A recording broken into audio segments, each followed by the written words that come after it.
Hello and welcome back to Supposedly Fun. My name is Greg and I am here today to talk about the best summer reads for adults. Summer reading is not just for kids. It's not just for high schoolers. We can enjoy it as well. You could call this vacation books if you want, or beach reads or anything like that. But you know what? You don't have to be on vacation to enjoy these books. You don't have to be sitting at the beach. You could not go anywhere and just be looking for something to read in your downtime at home over this summer. And these should be good books. I do think about summer reading, vacation reading, beach reading a little bit differently from most people. You know, if you want to grab some so-called guilty pleasures, I hate that term, but you can do that. I tend to think if you want to read something that people would call a guilty pleasure, you just read it. It's fine. Don't feel guilty about it.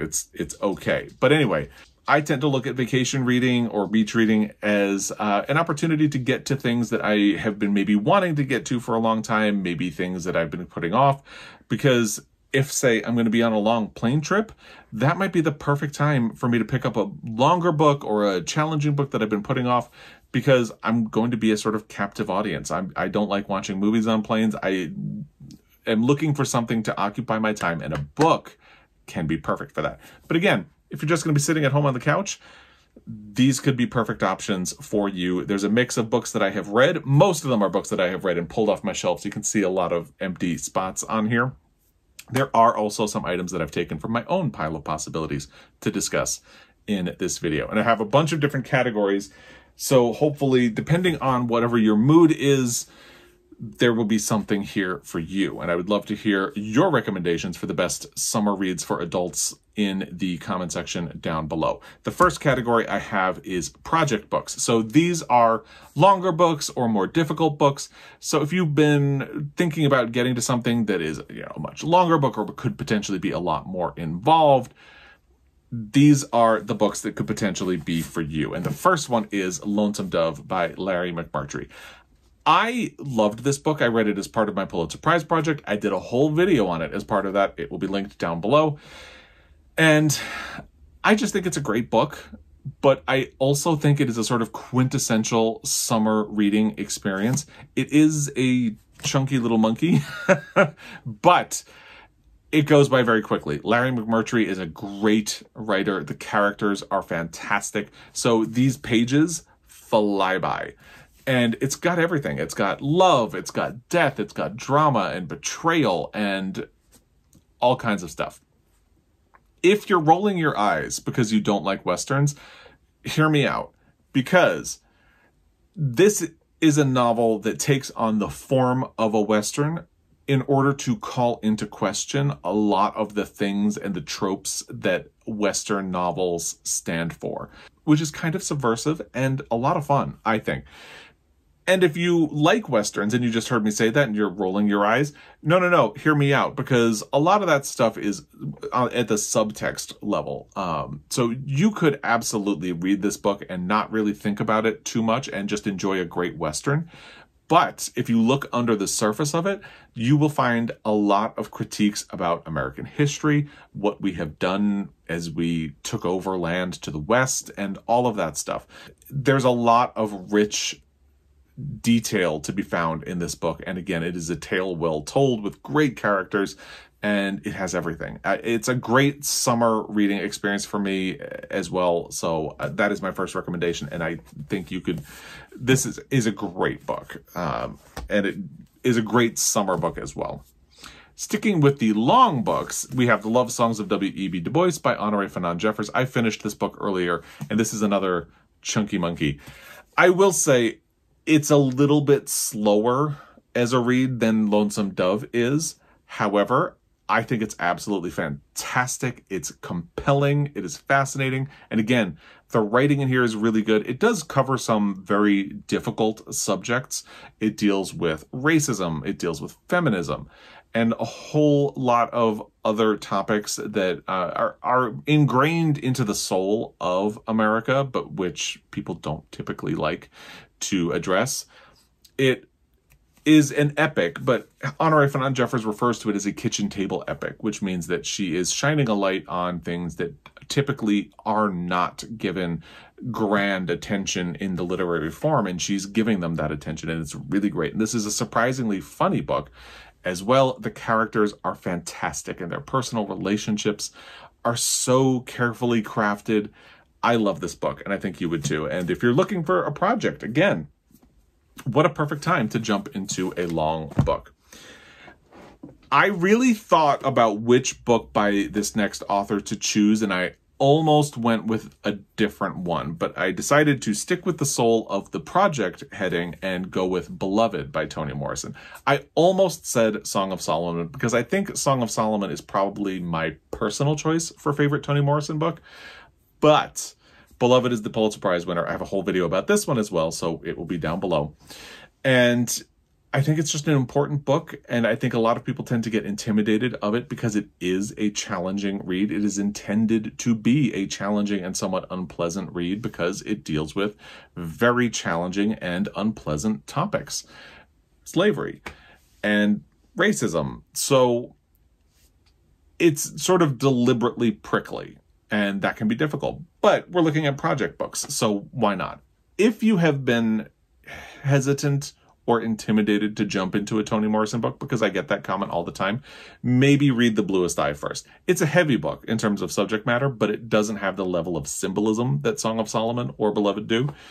And I just think it's a fantastic book. I would encourage everybody to try to read it at some point because I think it's an important American book.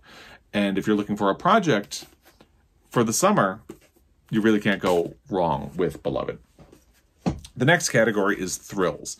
Now, if you follow along, you know I have really struggled with the mystery genre lately, and lately meaning the last few years.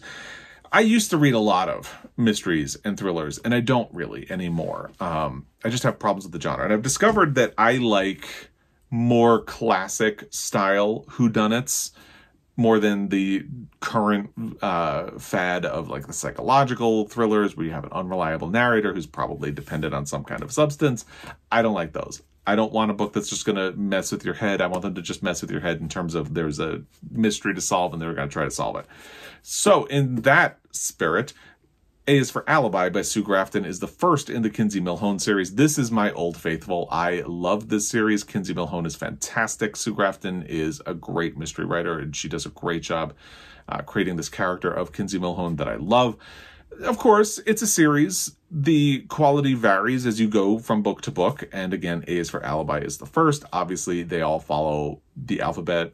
A is for Alibi, B is for Burglar, C is for Corpse, D is for Deadbeat, E is for Evidence, F is for Fugitive, G is for Gumshoe, H is for Homicide. You get the picture. I don't know why I remember them all like that, but I do. And that just goes to show you how much I enjoy these books and how I enjoy going back to them. I had read my way up to P is for Peril, and then when Sue Grafton died, I sort of went back to the beginning. And actually, I haven't read one of them in a while, so I need to get back to that. I love these books. I just think they're fun, and if you're looking for something short, fun, and enjoyable, they're great. I've also enjoyed the Tess Gerritsen Rizzoli and Isles series, the first of which is The Surgeon, which is an interesting thing because in this book, I believe Dr. Isles does not appear at all, and Jane Rizzoli is a sort of secondary character. However, it is the book that introduces Jane Rizzoli, and if you're going to start, might as well start with The Surgeon anyway, because the bad guy from this book comes back in, I think it's the second book in the series. They can be a little bit violent and a little bit gruesome and a little bit twisted. So, you know, Sue Grafton is a bit more cozy. These are a little bit more,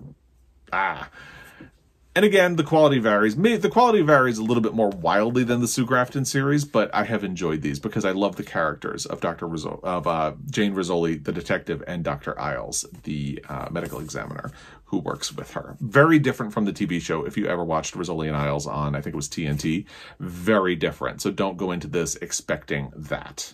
Here is the first item from my own pile of possibilities.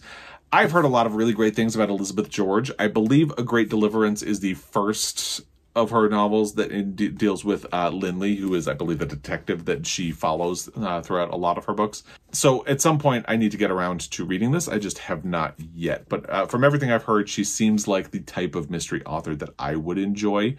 And for that reason, I just need to get around to reading her works at some point. Now, let's talk about some classics. And the first one is actually something that I just finished as part of the E.M. Forster read-along that's going on this year. I'll have information about that down below. It is A Room with a View by E.M. Forster. The reason I wanted to include this in this video, even though I've talked about it a fair amount because I just finished it at the beginning of June and it's part of the E.M. Forster read-along, is that I just think this is such a great book. And if you are a Jane Austen fan, don't sleep on this book. It's romantic. It's got social commentary. It's got everything that you love in a Jane Austen book, but here in Italy. Half of the book is set in Italy, I should say. It's a fantastic book. Again, it is a sort of romance. You have this character named Lucy Honeychurch, who is entering early adulthood. She's like a teenager, but back then that's like, you know, anyway. So she has gone to Florence and she is sort of caught between expectation and passion. She is trying to decide what she wants her life to be like. And, you know, what there is the line between what people expect of her and where her passions could lead her. And it's a great book. I love E.M. Forster. So again, I really wanted to include it here because I think if you are someone who has loved Edith Wharton or Jane Austen or maybe even Elizabeth Gaskell, you should check out A Room with a View because it's fantastic. And the bonus for this is the movie is incredible as well. So don't sleep on that.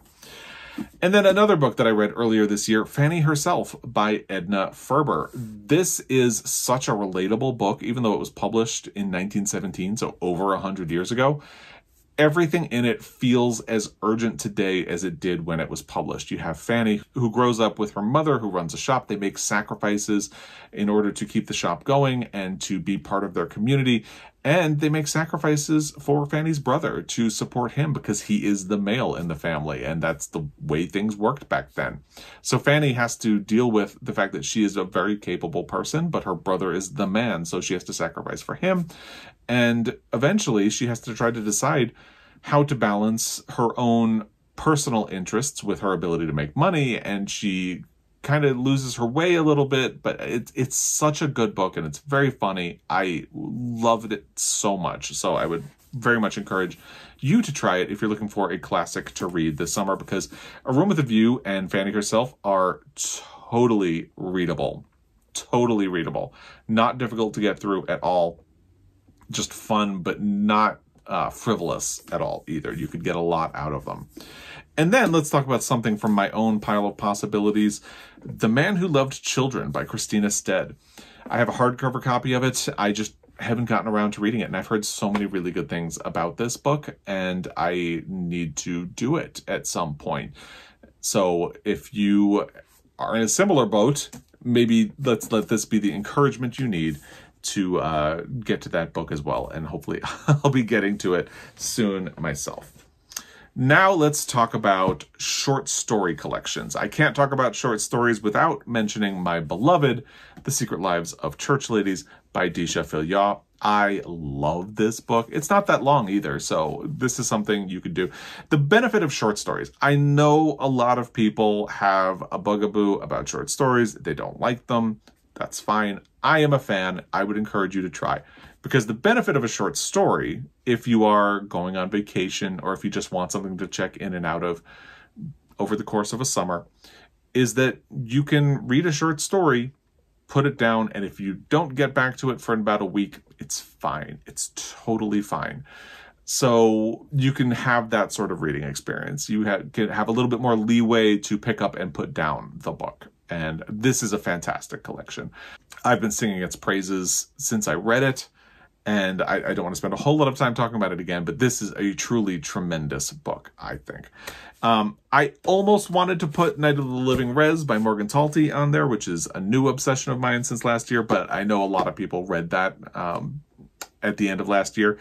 And I decided to go with another book that I love that I really haven't spoken about on the channel all that much, 9 Stories by J.D. Salinger. And if you are worried about not having liked The Catcher in the Rye, I will say these are more in the Franny and Zooey mold, so maybe that'll help you get around it. I think J.D. Salinger's stories are underappreciated. They are tremendous. There's a story in here, A Perfect Day for Banana Fish, that is emotionally devastating, I think. It's been a long time since I've read this book, but I love it. I think it's really good, and if you're looking for great classic short stories, this is a good one to pick up. And then from my own TBR, we have Eric LaRocca's The Trees Grew Because I Bled There. I chose this one because it's clearly different from the others. These are horror short stories with a queer theme to them. So if you don't want something so serious, or if you want something that's going to be a little bit chilling, if that's more your summer vibe, maybe think about this. This was on my pile of possibilities for Pride Month. I have not gotten to it in June. At this point, I'm kind of unlikely to fit it in, but I do want to read it because it came very highly recommended from Chelsea, who is one of the owners of Montana Book Company, which is my favorite bookstore.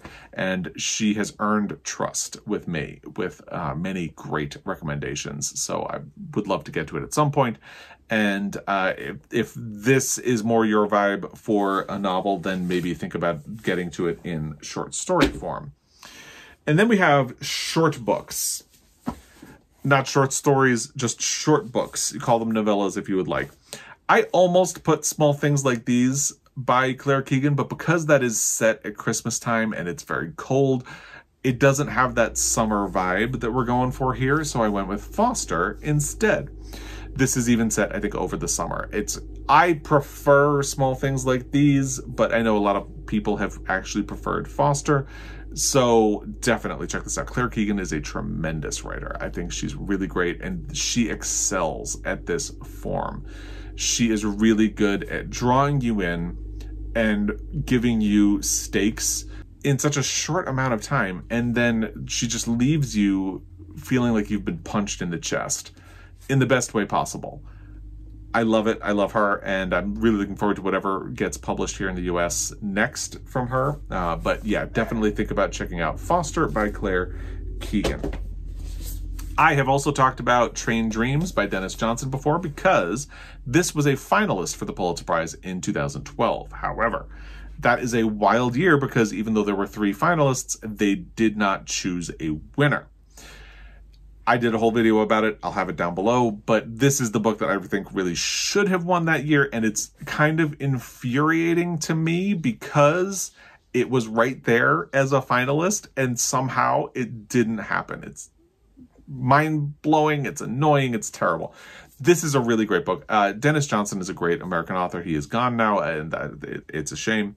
I will say this book does open with an act of violence against someone of Asian heritage, and that is a little difficult, but this book kind of deals with America in sort of a similar way to Lonesome Dove and the sort of problematic things as we expanded into sort of manifest destiny, but it also really heavily deals with grief. It does a lot for such a small page count. And again, this book has sat with me. I read it when it first came out, and it has been sitting with me ever since. There's a great audio of it as well, if that is more your thing. And then there's Passing by Nella Larsen, which is a truly fantastic novella. This has other books. It has Quicksand and the stories, but Passing is fantastic. Just a fantastic work. Again, it almost feels like it could have been written now. It's so good. It's so good. It's so good. And again, it is short. I listened to it on audio, so that is out there for you as well, if that is the way you would like to go. Maybe you are into nonfiction. Well, here are some recommendations. I have talked about Pictures at a Revolution a couple of times because it is one of my favorite books. If you follow along, you know I'm very interested in literature. I'm very interested in the Pulitzer Prize for fiction. I am also interested in the Academy Awards and Old Hollywood, and this book is catnip for that interest in particular, Old Hollywood and the Academy Awards. So 5 movies and the birth of the new Hollywood is the subtitle of this book. What Mark Harris does is he takes the 5 movies that were nominated for Best Picture in 1968, but I believe they were released in 1967. And that is, let's see if I can remember, Dr. Dolittle, that is The Outlier, The Graduate, Bonnie and Clyde, Guess Who's Coming to Dinner, and In the Heat of the Night. He uses those 5 movies and the story of how they were made and how they were received and how they have stood the test of time to talk about Hollywood at this pivotal moment as it was moving away from the studio system into the daring cinema of the 1970s. And it's so good. It's so good. It is so good. I love it. It truly is one of my favorite books. So if any of that sparks your own interest, I would very highly recommend it. A book I read a long time ago, but remember really liking, is The Orchid Thief by Susan Orlean. And this is a sort of a story about obsession. There are a lot of details in here that are fascinating. This was turned into the movie adaptation, which is not a strict adaptation of what this book is. It's kind of right there in the name. But it's a really good book, and from what I remember. It's been a long time since I read it, and I've actually been meaning to go back and reread it because there are things in here that I kind of think about, and the way it talks about orchids and the people who get caught up in finding them, and it's a fascinating book. A really fascinating book, so I would encourage you to think about it. Then we have something from my own pile of possibilities. It's The Deviance War, The Homosexual versus the United States of America by Eric Cervini. This was a finalist for the Pulitzer Prize, I think in the nonfiction category. This follows Frank Kameny. I believe he started the Mattachine Society. And if you know me, you know I love queer history, and this is a particularly interesting character in queer history to follow. Eric Cervini has really positioned himself as a sort of queer historian. He currently is starting shopqueer.co, which is an online book retailer. They are getting a school bus so they can drive around the country and sell LGBTQIA plus books and out of it. And I would love to support him, and I would love to learn the history that's in this book, just to deepen my own understanding of the history of the queer liberation movement over the last century. So I will hopefully be getting to that at some point soon. That takes us to romance. The interesting thing about this is that the two books, the first two books in this, I actually don't own copies of. First is The Charm Offensive by Alison Cochrane.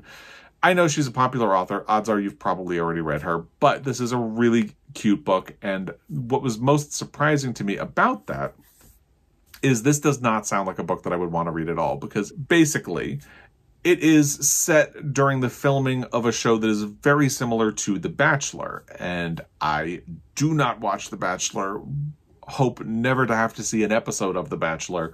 So it's not my thing. It's not my thing.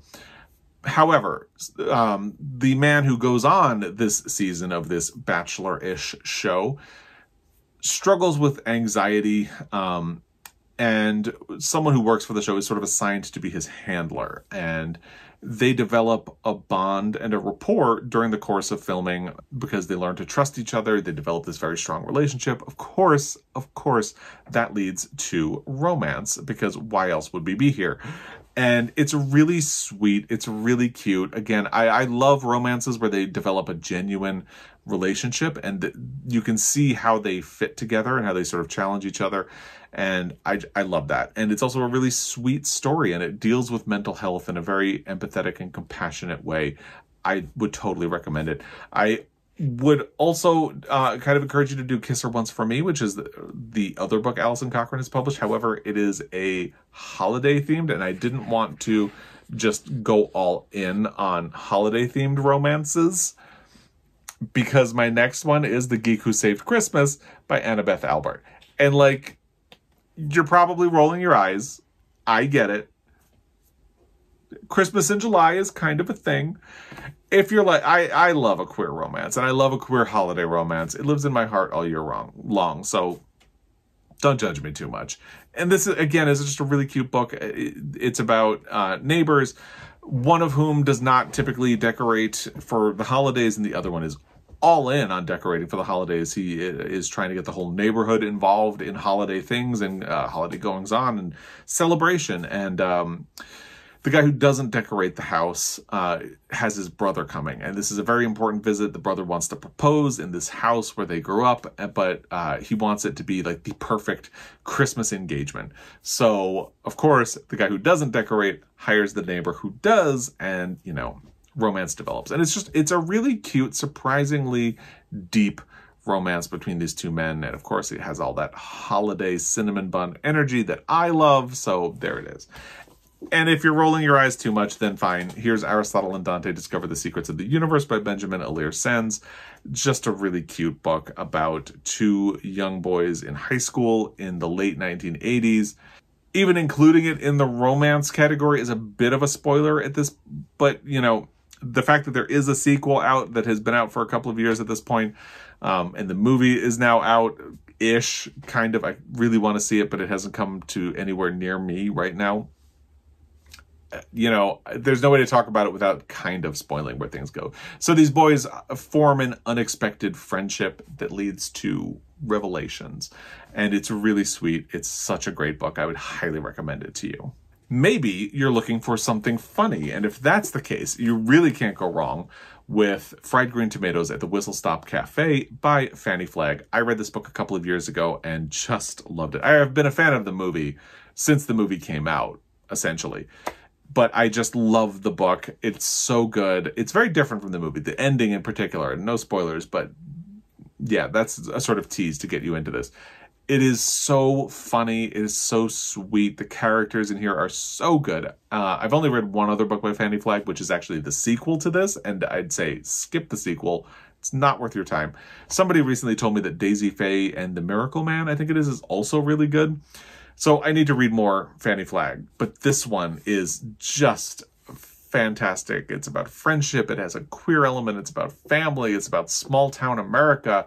It's about the passage of time and so many things. All well done. I love it. I love it. It has one of the most compelling voices in narrative form that I've ever read. It's so good. It's so good. And I've loved Fanny Flagg since I used to watch the Match Game reruns on the Game Show Network. I just adore her. I just adore her. Now, interestingly, Ruby Fruit Jungle by Rita Mae Brown is next. And why is that interesting? Well, Rita Mae Brown and Fanny Flagg actually lived together, which Joel and I discovered last year when I read Ruby Fruit Jungle and kept talking about how the writing in this reminded me of Fried Green Tomatoes so much. And Joel read Fried Green Tomatoes and was kind of wondering, is Fanny Flagg a lesbian? And when he looked it up, we found out that they had lived together for a long time. Interesting. This is such a fun book. It's a classic lesbian sort of coming-of-age novel. The main character, whose name is Molly Bolt, is sort of uncompromising. She grows up, she knows she's a lesbian. She doesn't quite understand why other people have a problem with it. And it's about her trying to find a place in the world where she can be herself and trying to learn to negotiate what people expect of her and how they push their expectations on her and ways in which she can be happy and live an authentic life. It's so good. It's also very funny. There's a passage in the beginning when she's a child that is so funny, I can't even tell you. And then if you want something really clever, there's L.M.N.O.P. by Mark Dunn, a novel in letters, which is a pun. So it is an epistolary novel. However, it is set on a fictional island called, I believe, Nollop. Yes, Nollop. Where the town's claim to fame is that a resident there wrote a sentence that has every letter in the alphabet. And this is something that they celebrate all the time. They have a statue that has the sentence the guy wrote on it. And if you're wondering, it is that quick, lazy fox, that sentence. But letters start falling off of the sign and people take it as a sign like, okay, we shouldn't use those letters anymore. And as they remove letters from their own alphabet, they are also removed from the book.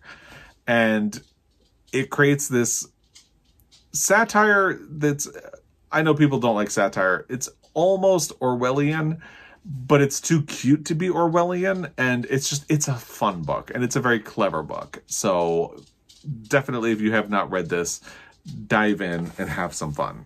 Now, I expanded the next category well beyond 3 books because it's just good books, just things that you could enjoy and really have a good time with. First is The Rain Heron by Robbie Arnott. This is sci-fi-ish. It's so good. The premise of it is that there's a woman who has been isolated, living on the fringes of a town, but she's kind of up in the mountains.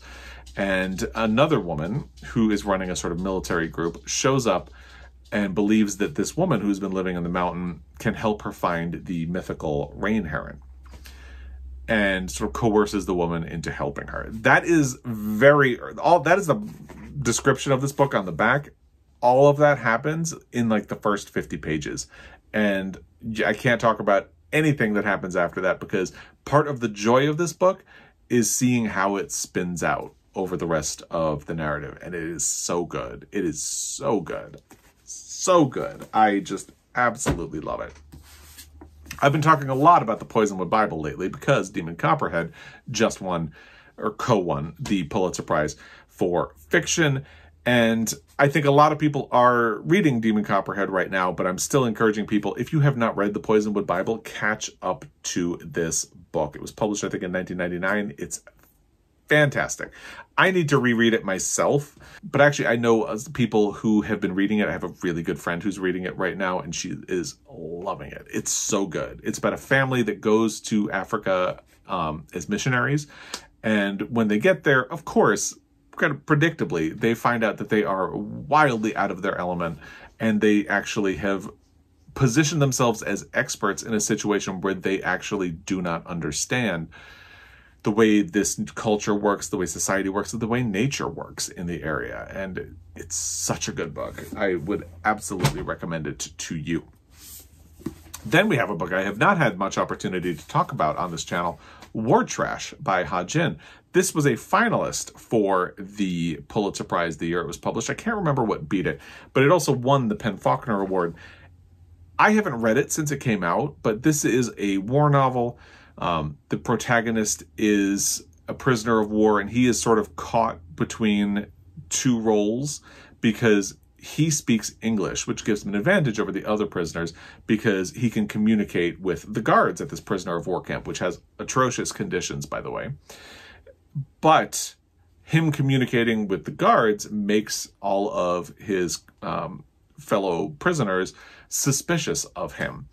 And so he's caught between these two worlds. It's a very difficult situation. Again, the conditions are not great in this prisoner of war camp. It's a very compelling novel. I remember absolutely loving it a great deal. This is where I am weird when it comes to summer reading or like vacation books and things like that. And I mentioned that sometimes I really like to take a book that I've been wanting to read and maybe have been putting off, or maybe I'll challenge myself. I took The Woman in the Dunes by W.E.B on vacation in the Caribbean with me. I read this book on a sailboat going around different islands in the Caribbean, trying to, I chartered places on a sailboat to try to learn sailing, which did not take, but also to travel for cheap because I was a student. And yeah, anyway, but I took this with me and it was actually perfect. So, and it's one of those things where now, because it was in such a unique circumstance, I have very distinct memories of sitting on the sailboat, you know, gorgeous scenery all around me, wind rushing in my hair, and just this absolutely fantastic, fantastic book. So in this, I'll just read you the back because it's really short. Combines the essence of myth, suspense, and the existential novel. In a remote seaside village, Nikki Junpei, a teacher and amateur entomologist, is held captive with a young woman at the bottom of a vast sandpit where, Sisyphus-like, they are pressed into shoveling off the ever-advancing sand dunes that threaten the village. It is so good. I have two other books by W.E.B on my shelf, and I haven't gotten around to reading them yet, but The Woman in the Dunes was absolutely fantastic, and I would very much recommend it. There's also A Place for Us by Fatima Farheen Mirza. This was my favorite read in, I can't remember what year I read it. I want to say it was 2019. It's one of my favorite books of all time.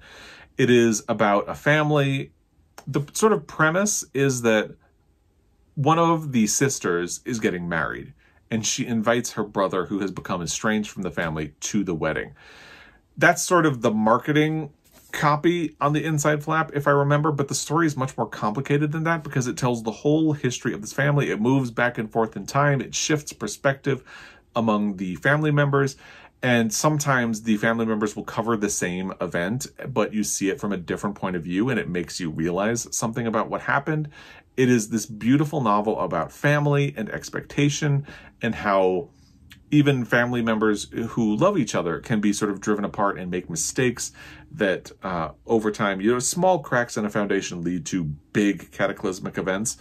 It's such a good family novel. I love a complicated family story, and this is absolutely one of them. It's really stellar. I would highly recommend it. And then something for my TBR for just, good books is Some Tame Gazelle by Barbara Pym. I've had a lot of people tell me about Barbara Pym since I've been on BookTube. I believe Sean the Book Maniac is a big fan. And I just feel like I need to get around to reading one of her books at some point. I almost included her as my TBR choice for classic, but I didn't. My list, my rules. And we're going to end with some Spots of Joy, books that, will hit you in all the feels and hopefully leave you feeling happy at the end. The first is The Guncle by Stephen Rowley.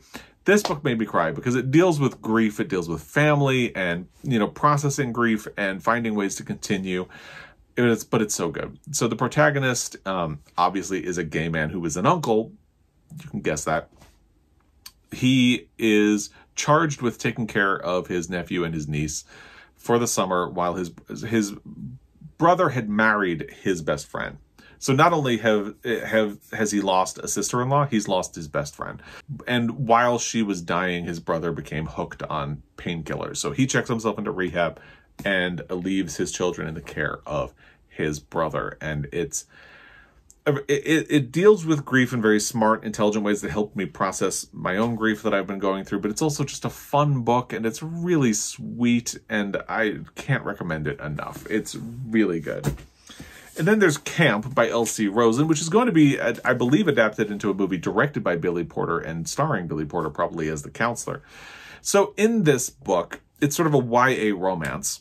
It's a theater camp, essentially, but it's not just theater camp. It's like performing arts, creative kids, like queer kids, basically, will go to this camp to get away, and it's a place where they can be themselves. However, even within the world of the camp, there are hierarchies of what is acceptable and what is not acceptable. And our protagonist has had a crush on this guy who's been going to the camp just as long as him, who has never noticed him. Because our protagonist is this big theater kid. He's really dramatic. He loves, wearing nail polish and, swishing a fan around and all that stuff. And the guy he has this crush on is a big jock. So he comes to camp for this summer with a haircut, a new wardrobe, determined not to participate in theater because he wants to impress this guy that he likes. And it's about learning to accept who you are. It's about finding spaces and communities, and how even safe spaces will have, it's supposed to be open and accepting, but we create these barriers to getting to know each other and creating community. And it's about finding that, finding love, loving yourself. And it's so sweet. I absolutely adore it, and I would recommend it to you. And I really can't talk about Spots of Joy without talking about The Secret Life of Albert Entwistle by Matt Cain. Such a sweet book. Really saved Joel and me last year when we were going through a heavy grief period. This book does deal with grief a little bit, but it is about a man who is forced to retire from his job with the Royal Mail. And he has lived a very quiet, sheltered life very deliberately, and he learns to be himself and to accept himself and to go after things that he loves. And it's so sweet and cute and just delightful. So I absolutely recommend this to you. And those are the books that I would recommend as the best summer reading for adults. Again, I would love to hear what you recommend in the comment section down below. And I know this is a longer video, so if you've made it to this point, thank you. As always, I really appreciate your time, and I will be back. Until next time. Happy reading.